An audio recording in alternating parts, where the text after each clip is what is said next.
It's a good bounce back win for us today. I thought we started the game with the right tone on the defensive end, and so that was that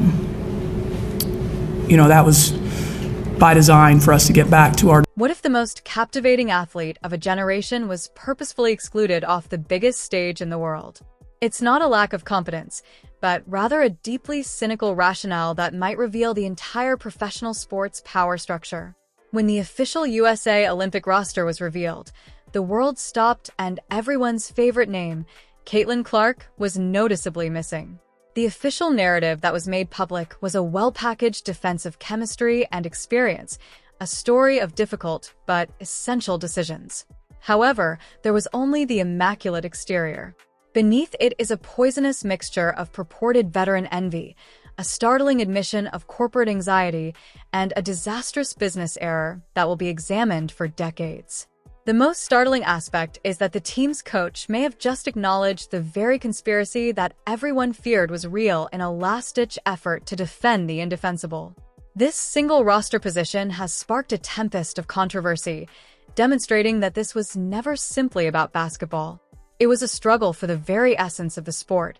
From the very first moment, released a statement full of well-selected corporate talk in an attempt to shape the narrative. It was an easy explanation.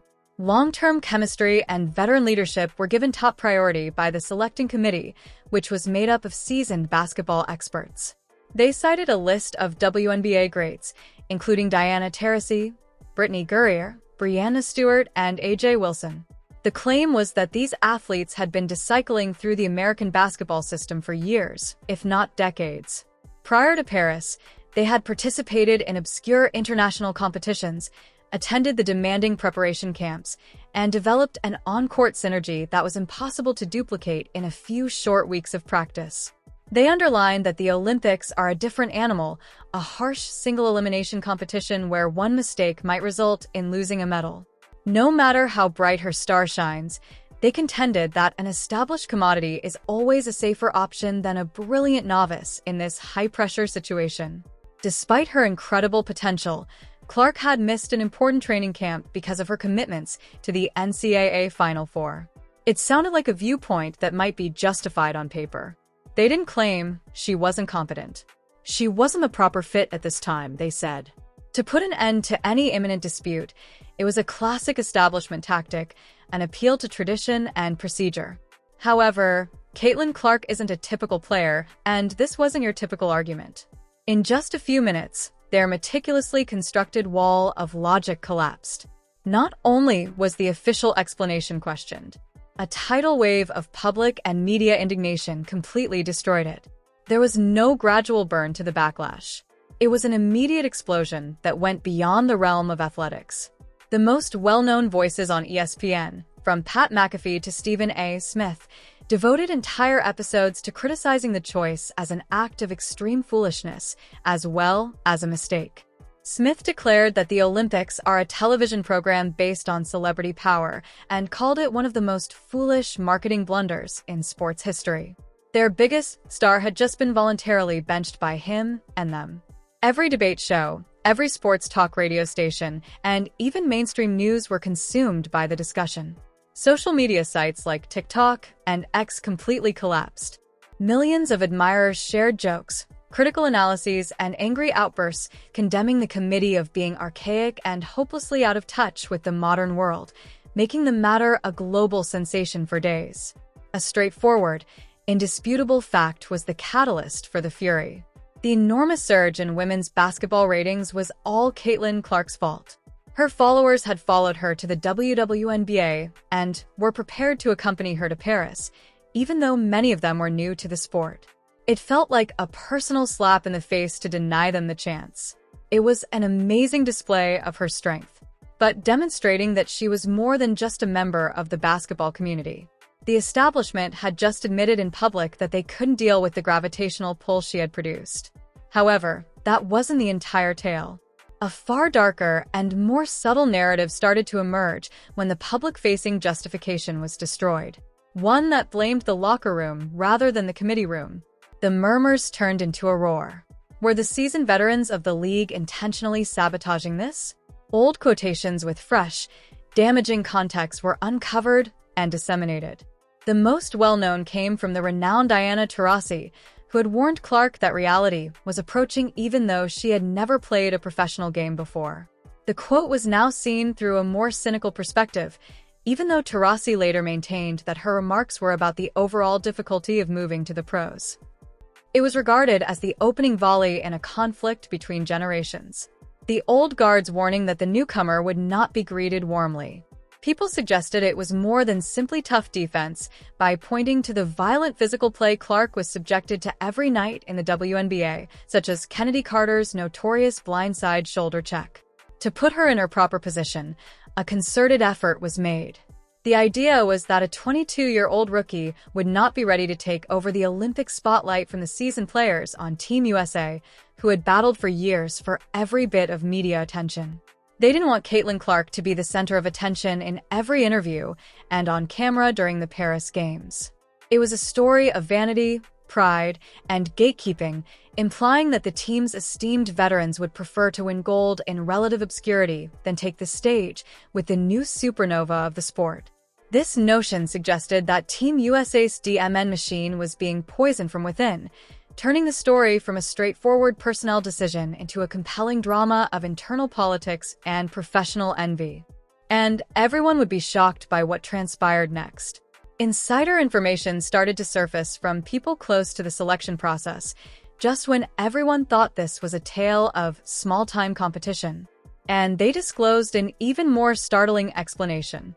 Respect for tradition or jealousy were not the real driving forces. And that was pure, unadulterated terror. The committee's main concern, according to reputable sports writers with reliable sources like Christine Brennan of USA Today, was not how Clark would play, but rather how her enormously devoted fan base would respond to her possible lack of playing time. According to reports, they worked up a nightmare scenario in which Clark would be the team's 11th or 12th member, waiting on the bench at crucial times as more established players recorded the majority of the playing time. They imagined the ensuing media frenzy. They imagined that questions like, "Why isn't Caitlin playing?" would dominate the daily press conferences. They were concerned that the team would be constantly distracted by the intense social media backlash. Essentially, they were afraid that Clark supporters would put on a shot show that would ruin their gold hunt. This admission of institutional vulnerability was astounding. It meant that instead of managing the brand, the USA basketball governing body decided to fire the player because they were so afraid of the strength of a single player's brand. They weren't choosing to play basketball. They were choosing how to handle a problem. They gave in to an issue before it had even arisen. It demonstrated that Caitlin Clark was no longer only a player. She was a movement, and the very individuals in charge of the sport were completely afraid of and the power that movement possessed. The player had grown to be more influential than the team, the league, and the entire Olympic Committee put together, which was a breathtaking admission. And there was more to this massive miscalculation than just politics or fear. It was a historic business error.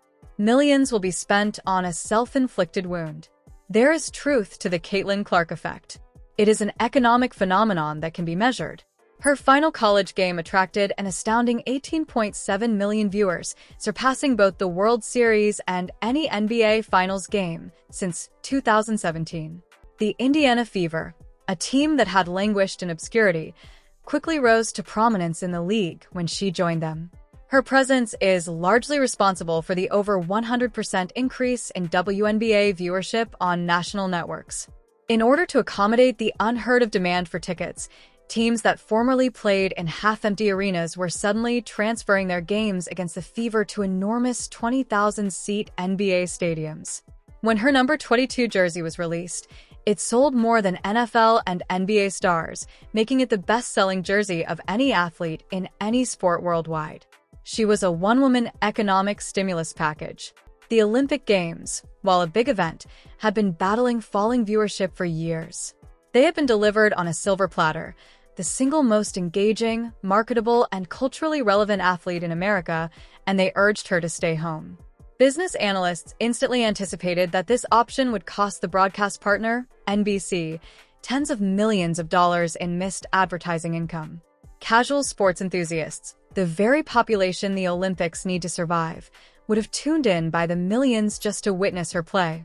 It was a level of marketing misconduct that was nearly impossible to grasp. They weren't merely leaving a player off a roster. They were willingly turning away a generational audience and a flood of riches, all for the sake of avoiding a potential public relations nightmare. In the spinning tornado of media criticism and fan indignation, one person's voice was needed to quell the storm. The head coach, Cheryl Reeve. As the head of Team USA, it was her obligation to stand before the world and justify the decision. But when she eventually spoke, her words did the exact opposite. Instead of quelling the debate, her words were widely taken as the ultimate definite confirmation of the entire scheme. Reeve frequently emphasized the importance of the veteran core and the particular demands of playing internationally, heavily relying on the company line. She talked extensively about the team's well-established offensive and defensive strategies, suggesting that it would be too disruptive to bring in a rookie with Clark's high-volume ball dominance at such short notice. However, what struck me as particularly striking was her tone and the music's unrelenting focus on defending the current system. The old guard seemed to be defended in every phrase. Her remarks were perceived as a political ploy intended to preserve the established hierarchy of her locker room rather than as a basketball tactic. She sent a clear statement by refusing to even acknowledge the enormous, extraordinary benefit that Clark would bring. The primary priority is the establishment. Her defense was seen as unmistakable evidence that the system was closing ranks, with the coach shielding her seasoned players from the disruptive power of a rising star. At this point, the title of the video came to pass. Everyone's worst suspicions about the politics at work had been reinforced by the coach's attempt to explain it. Her remarks solidified the notion that Clark wasn't just dropped from the squad.